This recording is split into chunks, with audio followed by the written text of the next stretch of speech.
In this chapter of our India journey, we dive into the vibrant heart of Rajasthan, exploring its capital city after one of its most sacred spiritual centres, Pushkar. From getting swept up in the chaos of colourful markets to climbing a pilgrimage site high above the town for a soul-stirring view.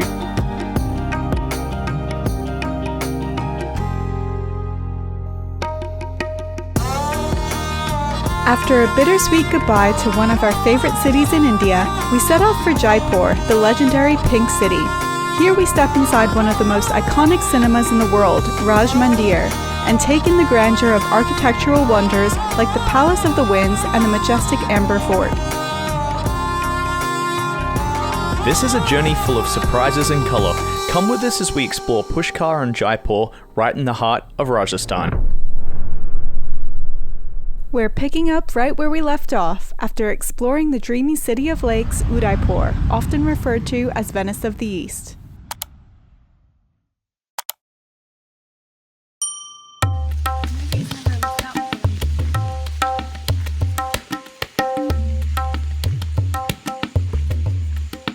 Just don't give him eye contact. Oh.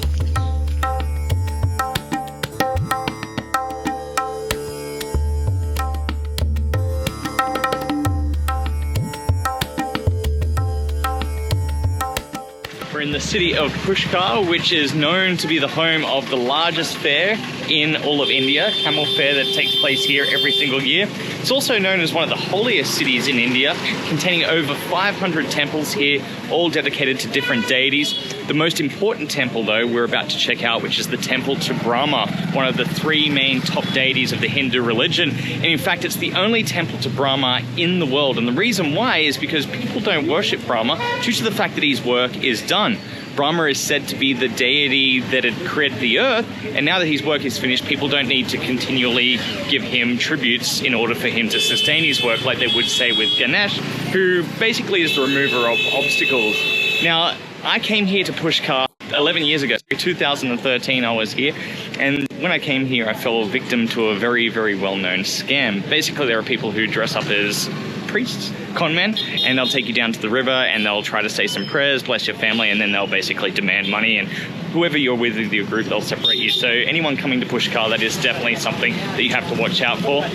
The other thing about Pushkar is because it's such a holy city, they actually have some strict Hindu rules here regarding what you can consume. So it is a strictly vegetarian town with no eggs as well, and also alcohol free. So the next 2 nights here in Pushkar are going to be our detox nights.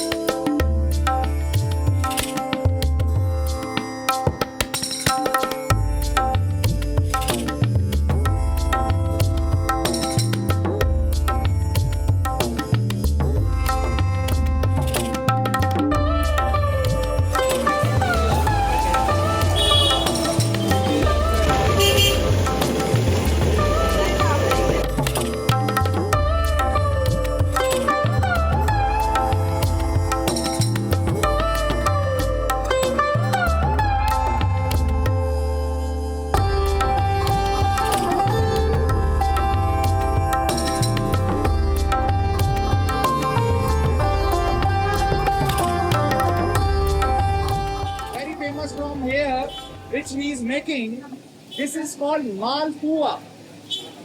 You had those round balls, those ones. It is the same flat version of that.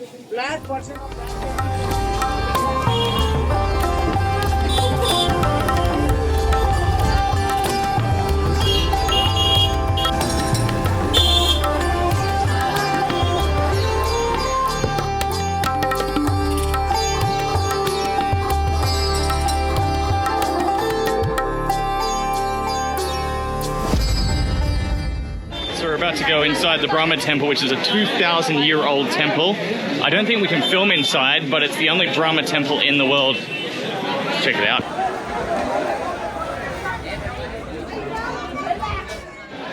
So that was pretty amazing. There were a lot of people actually ignoring the photography rule there. I actually had at least 3 selfies. People just kept coming up and getting photos with us, which has been the standard in India. But because of the festival of Krishna at the moment, there's a lot of people here at the moment. It's actually his birthday right now, and they've done up some really, really nice decorations inside the actual temple. You want a selfie? All right, selfie time. I'll do selfie as well. Ready? Cool.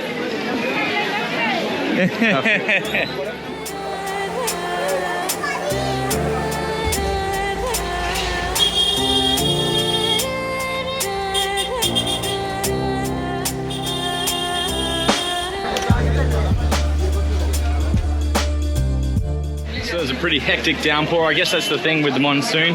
The last couple of weeks, eastern Rajasthan's been experiencing really heavy floods. So we've been in the west avoiding those floods, and now we're getting sort of the tail end of everything, or hopefully the tail end. We're going to go down and check out the lake now, the Pushkar Lake. That's the reason why this whole town is famous, and talk a little bit about it when we get down there.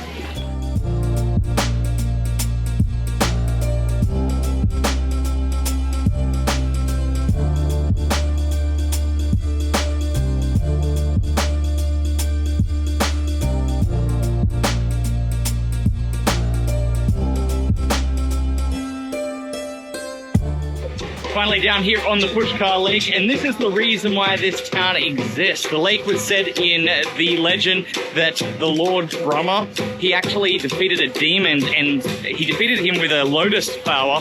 One of the petals landed here and created this lake, which is why it's such a sacred place. You can see all the people swimming behind us here, and that's said to have cleansed the people of their sins, so that's why they go down there.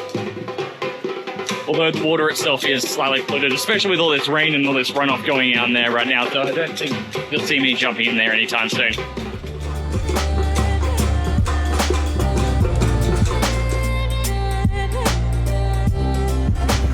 The next morning we set out early for a special hike. This one led us to a sacred pilgrimage site with some of the most incredible views we'd seen on the trip so far.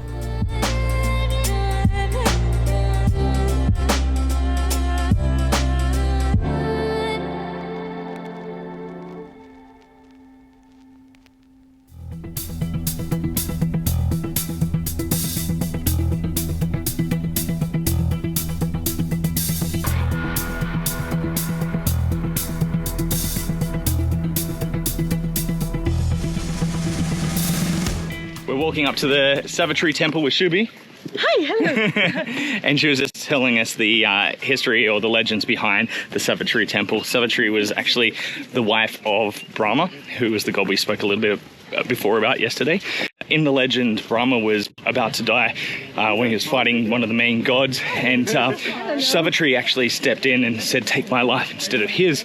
So there is a little bit of a culture here in India that if a wife stands in for their husband, stands up for him, or gives us some sort of personal sacrifice, they call her Savitri, you know, and it's kind of like an honor.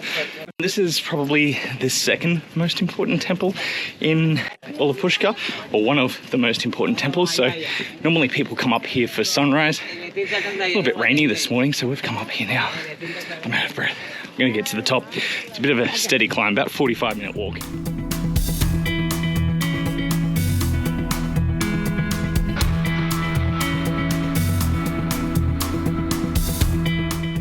The pilgrimage to Shree Savitri Temple dates back to the early medieval era, where devotees first began climbing this hill to honor the goddess Savitri for her strength and devotion. Today, especially during Kartik Purnima, pilgrims still make the steep journey to seek her blessings and reflect on her powerful story.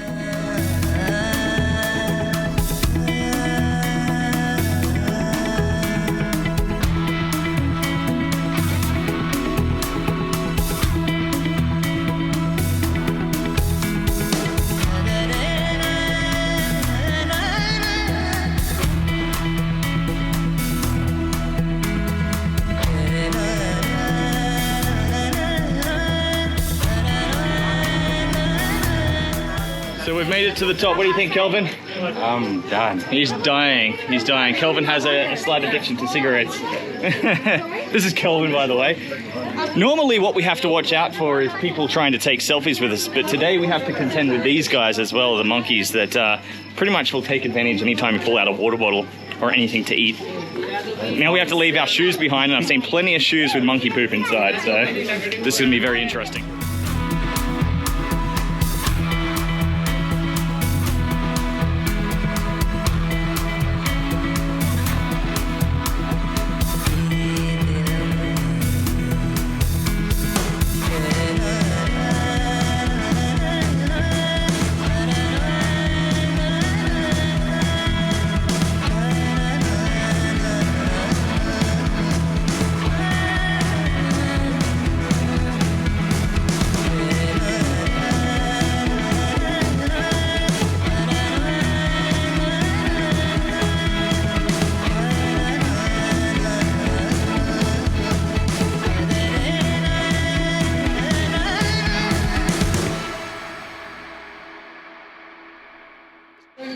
So we've got some fresh chai with saffron, and this one's a local drink to the area, spicy jira. So it's full of spices, it's cold, it tastes a bit like sweet and cumin.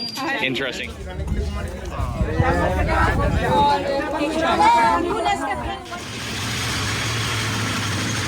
Backseat bandits!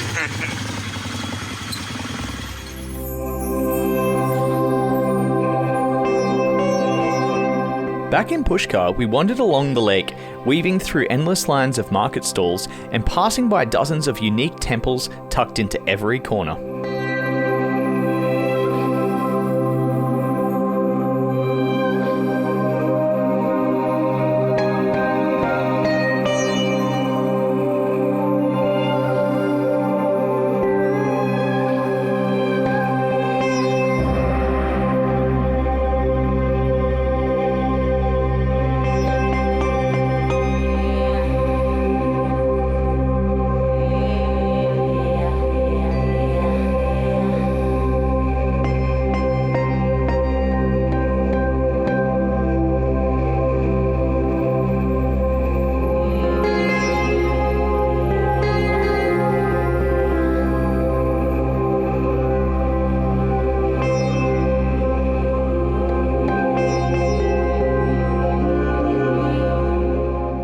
I'm guessing this bridge is somewhat holy. We've had to remove our shoes to walk across, and we're sharing the bridge with cows, which means that on the ground there's landmines. Right. So we're being very careful where we walk.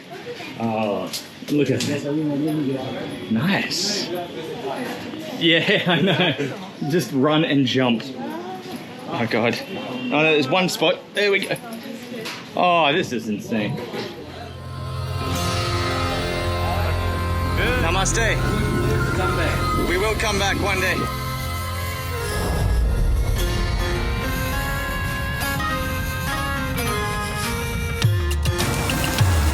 Very good. That's the one. What's the plan this evening, Chicky? Well, we're about to leave to meet everyone in the lobby to go to a family house and have a local dinner made for us, which is pretty exciting. Exciting.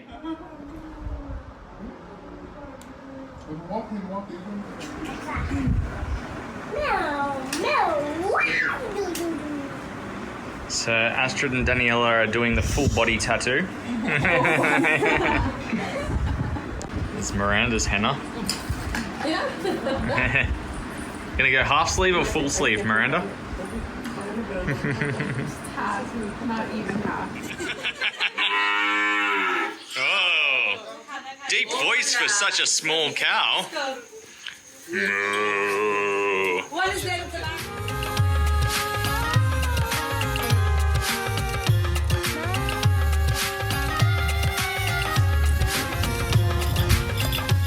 How is it? Good? Delicious. Can't Struggling. This is leftovers. Oh God, there's still more. Like that popcorn though. The puri. Rice pudding. Oh, rice pudding. Here we go.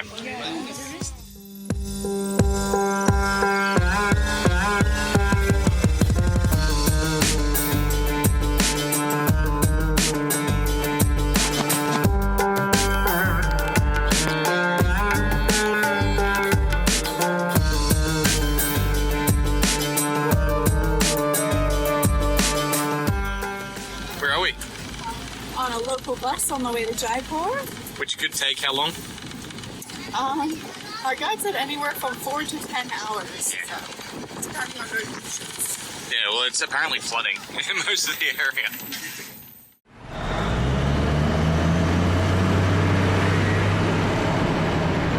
Alright, Chicky, we're here in Jaipur. What's the view? Oh, there's a little courtyard. That's nice.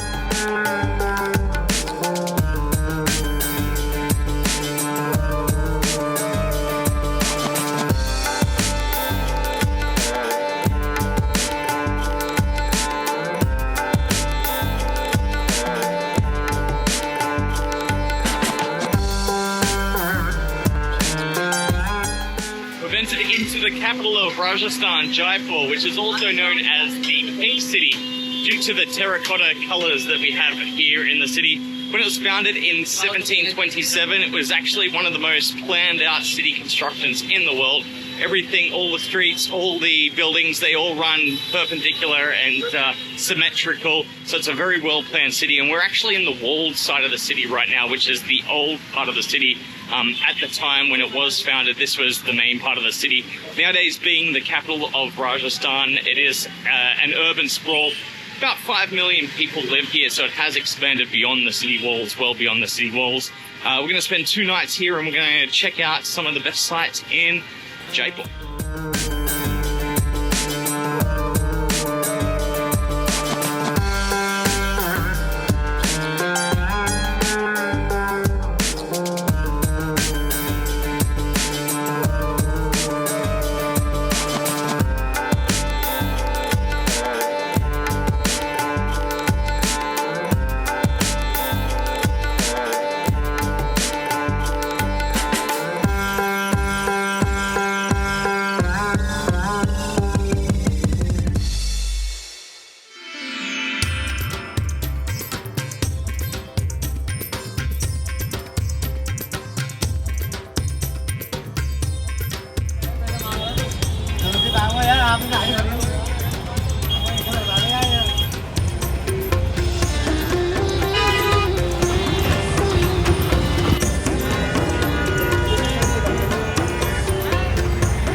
In the heart of the city, we shop for fireworks ahead of a big celebration and sample some delicious local sweets.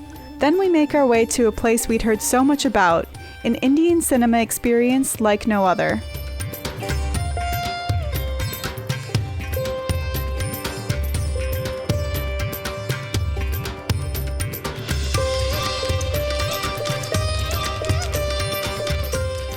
Okay, so we're doing something quite unique today. We're going to go to the cinema and see a Bollywood film. This cinema here was built in 1975 in the 1930s Art Deco style, and they seat 1,200 people in the single cinema. So we're going to go watch a Bollywood film and practice our Hindi.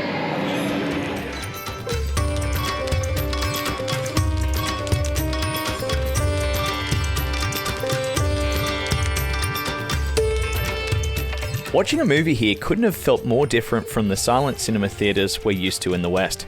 People cheered, clapped, and danced in their seats, and honestly, it was amazing to witness and be part of. You got your popcorn? Guys, I got my popcorn. Right there, Raj Mandir, the largest screen in Asia. Oh yeah. What do you think, Miranda?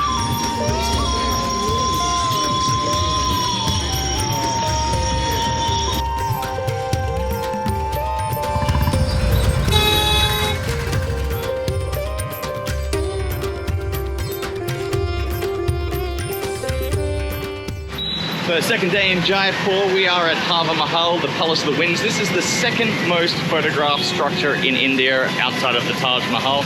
Today we are going to go check out the Amber Fort, and we're also going to learn a little bit more about Jaipur's jewelry sculpting. It's something that they're really famous for, and basically all gems and jewels from around the world get sent here, so we'll learn a bit more about that as well. So the palace was constructed 200 years ago as a tribute to Lord Krishna. It actually is in the same shape as his crown, and one of the functions that this served is it actually faces the east, which they say bring on the rains. The rain comes from the east, and also the winds, which is where it gets its name, the Palace of the Wind.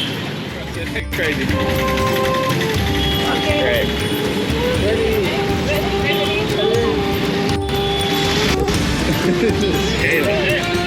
Alright, we're on the local bus now, Chick. Amber Fort. Some of the craziest traffic I've ever seen, not just in India here.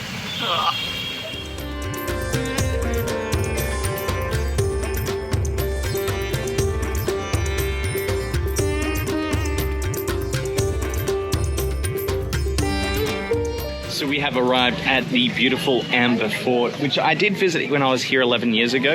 In fact, there's a unique mode of transport they have here at the Amber Fort, which they actually take guests up to the fort in the elephants. Part of Intrepid's ethical travel pledge against animal cruelty is that you can't take the elephant rides, which I think is a fantastic thing. When I was here 11 years ago, I wasn't aware of the injustices towards the animals here, and we unfortunately did take the elephant ride. If you want to look more into that, you can, but part of it is how they break the spirit of the elephants when they're young. They have to actually beat them to train them. Hi. Hi. You gonna wave? What? You're selling umbrellas, are you? This umbrella. If you need an umbrella at the Amber Fort, this is your man.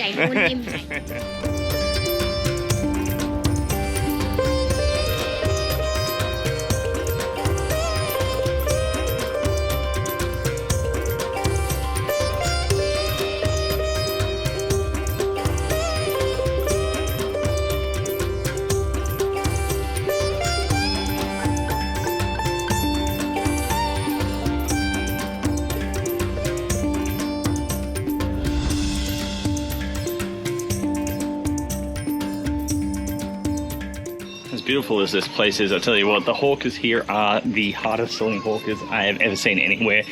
Pretty much people are following you, tapping you on the shoulder, grabbing you, trying to get your sell. They speak in several different languages. So, yeah, be prepared for the harassment.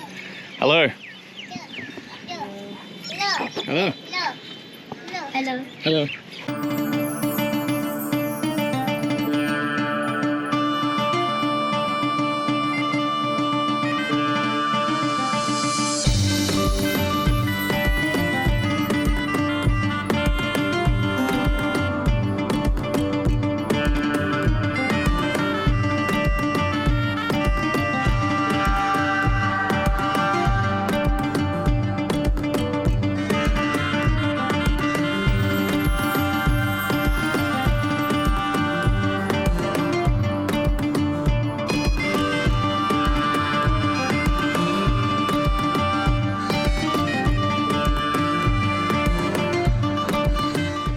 So we're going through the Singapore, which is the main gate, the main entrance into the fortress.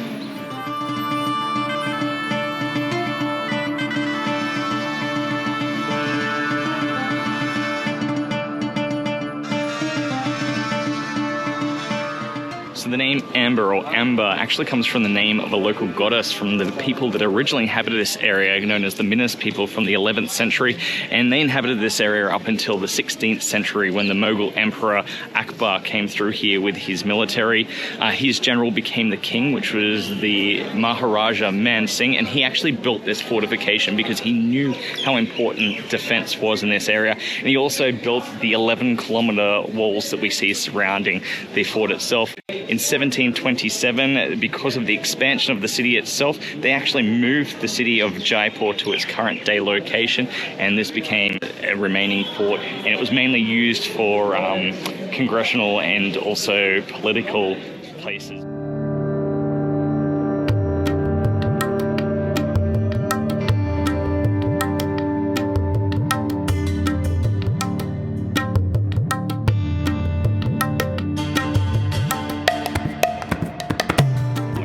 So we're about to go through the Ganesh gate here, and if you have a look at all the frescoes on the outside here, they've still remained since the 16th century because the actual colours they used were from the powders and dust of the gemstones mixed with a vegetable gum, so that's why they remain so vibrant still to this day.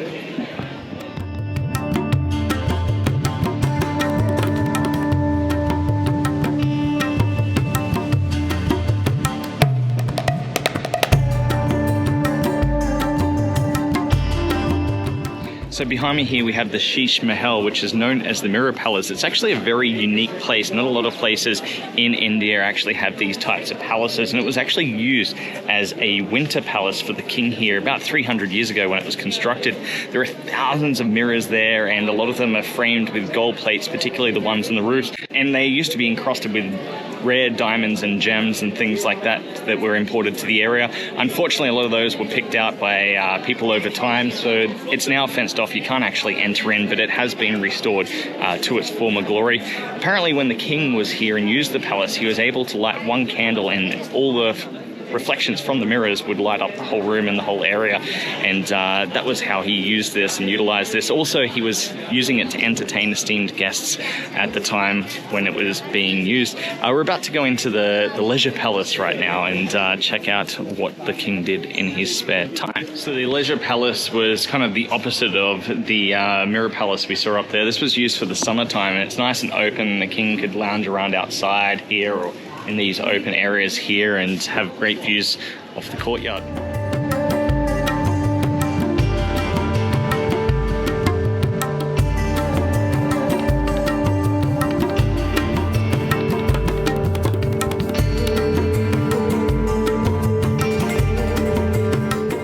To enter into the oldest section of the palace, which is 430 years old. It was built for his wives. He had 12 wives, so there are 12 separate apartments up here and separate entrances connecting each. You can see some paintings behind me there, and they're actually replicas of the original paintings, and apparently the government is doing some research and they're trying to replicate what was originally here. So that would be really cool if one day they actually paint the whole thing the way it originally looked.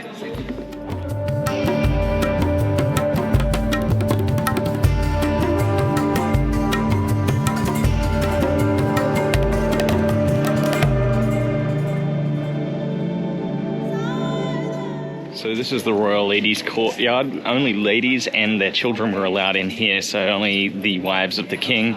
No one else, no men in particular. He actually had eunuchs, loyal eunuchs, guarding the women, so it was very, very strict through here. About to go up onto the top of the courtyard and have a look down from the apartments.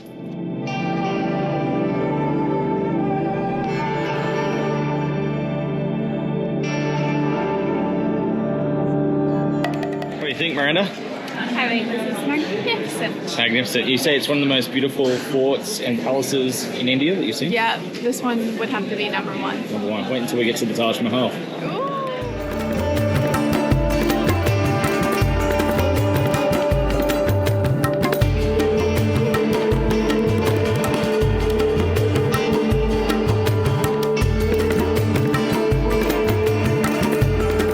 After exploring the fort, we returned to Jaipur and stopped by one of its most renowned jewelers. The city is famous for its gem work, and while I got my engagement ring polished, we also checked out a few pieces, at prices far more affordable than back home.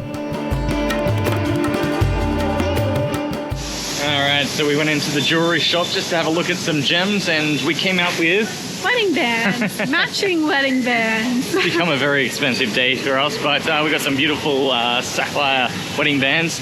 And now we're back in Jaipur. We're going to go check out the most famous lassi stand, and hopefully they still have lassis left, because our guide Ravi was just saying that they pretty much run out by lunchtime. But we'll see.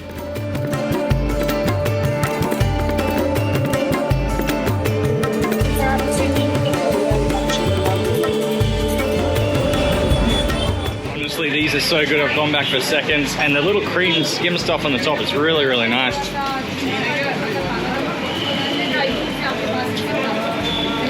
And the goal is to get the lassi mustache. That's the famous lassi. So they make them out of these terracotta cups, and what they do is once they're finished with them, they put them in this bin and they crush them up, start again, remake them again every day. So they're kind of disposable and recyclable. Our next chapter takes us to a true bucket list destination. Join us as we visit Agra and stand before one of the wonders of the world, the breathtaking Taj Mahal. Hey guys, just a quick message. We really hope you enjoyed this video. If there's anyone you think would enjoy our videos, please share and help us grow global travel stories. We thank you for your support.